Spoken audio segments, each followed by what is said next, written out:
కృపలో క్షేమము నీచితివి, కృపకు పాత్రులుగా చేసితివి.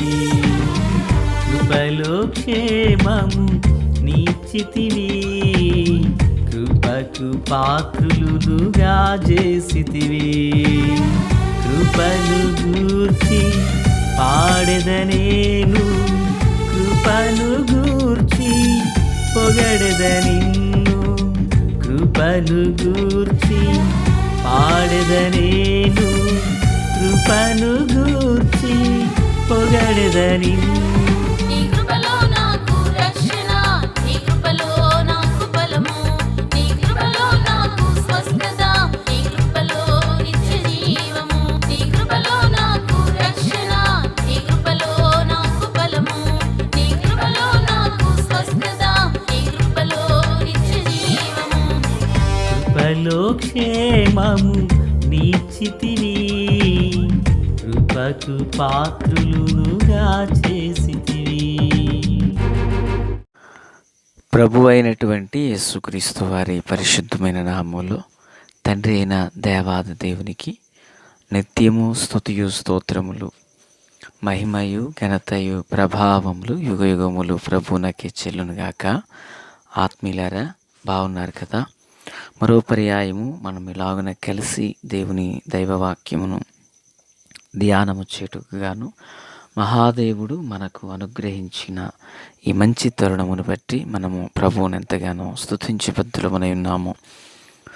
దయగలిగిన ఆయన ఆత్మచేత సమభూమి గల దేశమున ప్రభువు మనలందరినీ నడిపించునుగాక. ఆమేన్. ప్రియులారా, నేటి దినాన వాక్య ధ్యానం కొరకైనటువంటి భాగము సంఖ్యాకాండము 21వ అధ్యాయాన్ని మనము ధ్యానం చేయబోచున్నాము. 21వ అధ్యాయమందున్న 2వ వచనము. ఇశ్రాయేలీలు యెహోవాకు మొక్కుకొని, నీవు మా చేతికి ఈ జనమును అప్పగించిన యెడల మేము వారి పట్టణములను నీ పేరట నిర్మూలము చేసేదమనిరి. ప్రార్థన. తండ్రి దేవా, స్తోత్రాలు. చదవబడిన వాక్యము మీది, వినుచున్నవారు మీ వారు. మీ దాసుడనైన నన్ను సంపూర్ణముగా మరుగు చేయండి, దైవస్వరమును వినిపింపచేయండి. మీ రాకడ కొరకును మీ రాజ్యము కొరకును సిద్ధం చేయండి. సియోనులో నుండి మీ కృపాహస్తం మా అందరికీ తోడై ఉండును గాక. తండ్రి, ఇజ్రాయేల్, ఇరాన్, నా తండ్రి దేవా స్తోత్రాలు. అమెరికా, ఈ దేశాల మధ్య సమన్వయతను కుదర్చమని ప్రార్థిస్తున్నాం. సమాధానపు ఆత్మను దయచేయండి. తండ్రి దేవా స్తోత్రాలు. ఈ వాక్కు చేతను మాతో మాట్లాడండి. మీ పరలోక హస్తం ప్రతి ఒక్కరికి తోడయుండును గాక. మేలు చేత మమ్ములను నడిపించమని, మహిమ పొందమని యేసయ్య మహోన్నతమైన నామములోనికి ప్రార్థించిన మనవులన్నీ పొందియున్నామని నమ్ముచున్నాము మా పరమ తండ్రి. ఆమెన్. ఆత్మీయులారా, బాగున్నారు కదా? ఈ చదవబడినటువంటి వచనంలో ఇశ్రాయేలీలు దేవునికి మొక్కుబడి చేసినట్లుగా మనము చూస్తూ ఉన్నాము. సాధారణంగా ఇక్కడ జరిగిన విషయం ఏంటంటే, ఇశ్రాయేలీలు బయలుదేరి అతారీయుల మార్గాన వచ్చుచున్నారన్న వార్త కనానీయుడైనటువంటి ఆరాదు అనబడిన రాజుకు వినపడింది. ఈ వార్త, వారు మా ప్రాంతం గుండా వెళ్ళబోతున్నారు, వారిని ఎలాగ నేను ఎదుర్కోవాలని చెప్పి యుద్ధ ప్రకటన చేయకుండానే వారి మీదకు దాడి చేసి కొందరిని చెరపట్టుకుని తీసుకుపోయాడు. ఎవరిని? ఇశ్రాయేలీని చెరపట్టుకుని తీసుకుపోయినప్పుడు అప్పుడు ఇశ్రాయేలీలు దేవునికి మొక్కుకున్నారు, ప్రభువా, నీవు మా చేతికి ఈ జనాన్ని గనక అప్పగిస్తే మేము బొత్తిగా వీరి పట్టణాలను నిర్మూలన చేస్తాము నీ పేరటని మొక్కుకొని విజ్ఞాపన చేసుకున్నారు. అప్పుడు దేవుడు వారి ప్రార్థన ఆలకించారు. ఆ ప్రకారంగానే మరి ఇశ్రాయేలీలు చేతికి కనానీయులను దేవుడు అప్పగింపగా వారు ఆ పట్టణాలను నిర్మూలన చేసి హోర్మా అనే పేరు పెట్టారు. ఆ చోటుకి హోర్మా అనే మాటకు అర్థం ఏంటంటే నిర్మూలము అని అర్థం. ప్రియులారా, ఇది జరిగినటువంటి సందర్భం. అయితే ఇక్కడ ఒక మాటను మనం తీసుకుంటున్నాం. ఏంటా మాట అంటే మ్రొక్కుబడి అంటున్నారు. వింటున్నారు ప్రియులారా? మ్రొక్కుబడి. ఏది మ్రొక్కుబడి అంటే వాళ్ళు అంటున్నారు, ప్రభువా, మేము ఇప్పుడు యుద్ధానికి వెళ్తున్నాం. మా సహోదరులను కొందరిని ఆ మనుష్యుడు చెరపట్టాడు కనుక మేము ఆ పట్టణం మీదకి యుద్ధానికి వెళుతున్నాం కనుక ఆ పట్టణం మీద మాకు జయము కలిగినట్లయితే నిశ్చయంగా ఆ పట్టణాన్ని మేము నిర్మూలన చేస్తామని మొక్కుబడి చేశారు. ప్రియమైనటువంటి వారులారా, క్రీస్తునందు నాకు అత్యంత సన్నిహితులారా, మొక్కుబడి అనేది మానవ జీవితంలో దేవుడు మనకు కలిగించినటువంటి ఒక గొప్ప అవకాశం.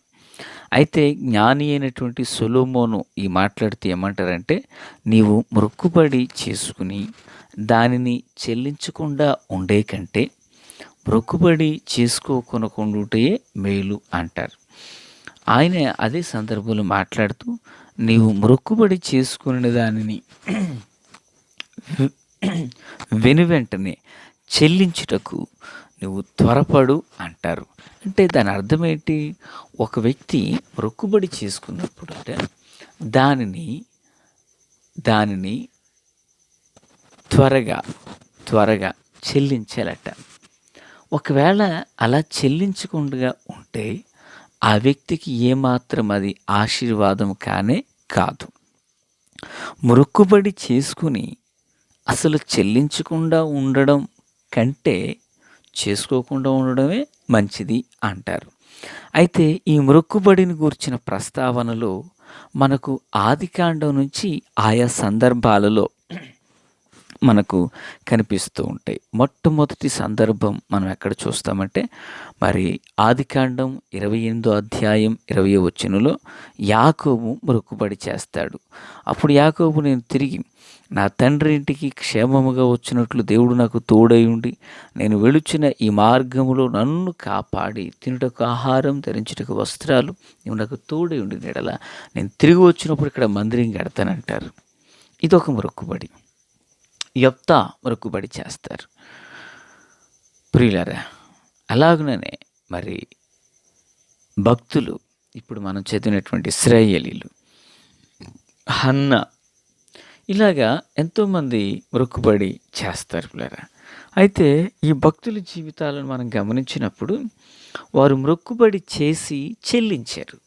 ఒక యాకోబు గారు మాత్రమే కొంత ఆలస్యం చేస్తారు.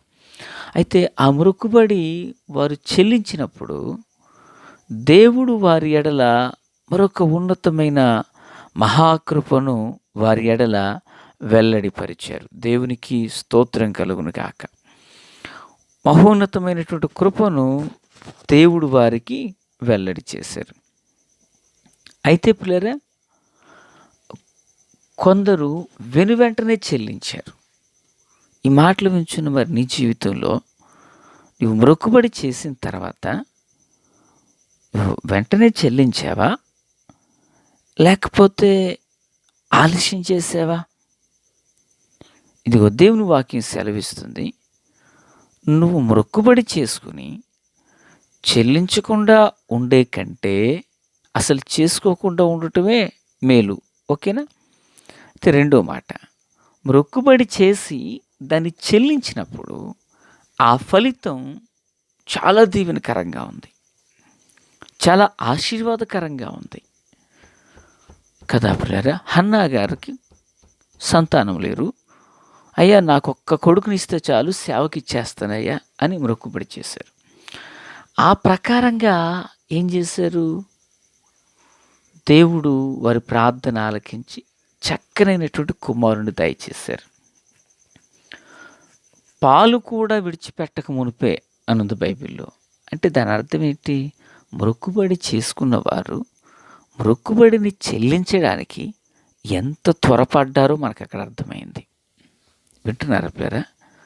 ఎంత త్వరపడి ఉంటారు వారు. మొక్కుబడి చేసుకున్న తర్వాత కనీసం పాలు కూడా మానలేదు ఇంకా బిడ్డ. సో ఈనాటి కాలంలో కొందరు కనిపిస్తుంటారు, మా పిల్లలు సేవ అంటారు. కొందరు వీడి కడుపులో ఉండగానే దేవుడికి సమర్పించుకున్నామండి అంటారు. అంత ఒకటిదే ప్రియులారా.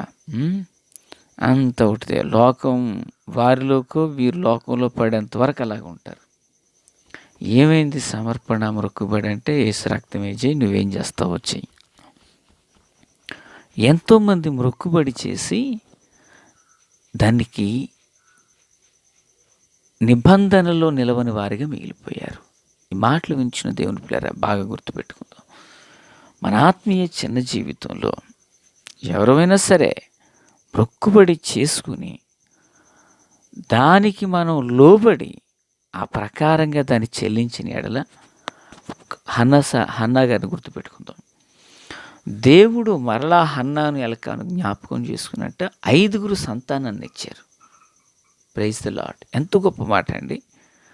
5 సంతానాన్ని దేవుడు అనుగ్రహించడం, ఇచ్చిందేమో ఒక కుమారుణ్ణి, పొందుకున్నదేమో 5. అంటే ఒక వ్యక్తి మొక్కుబడి చెల్లించటం వలన 5 రెట్లు పొందుకోబోతున్నాడు కృపను. ఒక వ్యక్తి మాటకు నిలిచినప్పుడు 5 రెట్లు కృపను పొందుకోబోతున్నాడండి. కొన్నిసార్లు దేవుడు నిన్ను ప్రేరేపించో, పరీక్షించడానికో, సాతాను నిన్ను శోధించడానికో సరిగ్గా నీ మొక్కుబడి చెల్లించుకుందాం అనుకునే సమయానికి ఏదో ఆటంకం నీ వెంట వస్తుంది. అలాని తినడం, ఉండడం, పనులు చేయడం ఏది మానరో అన్నీ జరుగుతాయి. ఒక్క మొక్కుబడి మాత్రమే ఆగిపోద్ది. దేవుడు కూడా నీకెందుకు ఆ టైంలో అవకాశం ఇవ్వనట్లు కనిపిస్తాయంటే, అసలు నీ మనసు ఏంటో తెలుసుకుందామని ఆయన అలాగా నిన్ను పరీక్షలు నిలబెడతారు. ఏ పనికి సొంత పనులు ఏదో ఆపుకోవు కదా, సో ఈ పని ఆపుతావా అన్నట్లుగా దేవుడు పరీక్షలు పెడతారు. మ్యాక్సిమం ఎంతోమంది అక్కడ ఫెయిల్ అయిపోతారు. అయితే కొన్నిసార్లు సాతాను శోధిస్తాడు కొందరిని. ఇచ్చేస్తావా, ఇచ్చేస్తే దేవుడు ఇంకా నీకు 200 దీవెనిస్తాడు, అప్పుడు నువ్వు నా పార్టీలోంచి ఆ పార్టీలో జాయిన్ అయిపోతావు అని చెప్పి సాతాను కూడా ఏం చేస్తాడంటే, ప్రియులారా, క్రీస్తునందు నాకు అత్యంత సన్నిహితులారా, సాతాను కూడా ఏం చేస్తాడంటే బాగా శోధిస్తాడు. నేను అంటాను, దేవుని వాక్యాన్ని ఎరిగి ఉన్న మన జీవితంలో, దేవుని అనుసరిస్తున్న మన జీవితంలో ఎప్పుడైతే దేవుని యొక్క కృప కొరకు, దయ కొరకు మనం నిలవబడతామో, నిశ్చయంగా మహాదేవుడు తన సన్నిధిని మనకు మరింతగా వెల్లడి పరుస్తారు. దేవునికి స్తోత్రం. కనుక మొక్కుబడి చేసి దాన్ని చెల్లించకుండా ఉండే కంటే మొక్కుబడి చెయ్యక యుండుటయే మంచిది. దేవునికి స్తోత్రం కలుగునుగాక. ఆత్మీయులారా, క్రీస్తునందు నాకు అత్యంత సన్నిహితులారా, జీవము కలిగినటువంటి దేవుని ప్రియమైన పిల్లలుగా ఆధ్యాత్మిక దైనందిన జీవితంలో మంచి మనస్సాక్షితో చేసిన తీర్మానాన్ని లేదా మొక్కుబడిని చెల్లించి కృప పొందుకుందుము గాక. తండ్రి దేవ స్తోత్రం. వాక్యమందరి హృదయాల్లో ఫలభరితం చేసి మేలు చేత నింపి నడిపించి మహిమ పొంది కార్యాలు సఫలపరచమని, మీ కృపయు కాపుదలయు కనికరములు విస్తరింపచేయమని యేసు నామమున ఆమేన్. Praise the lord.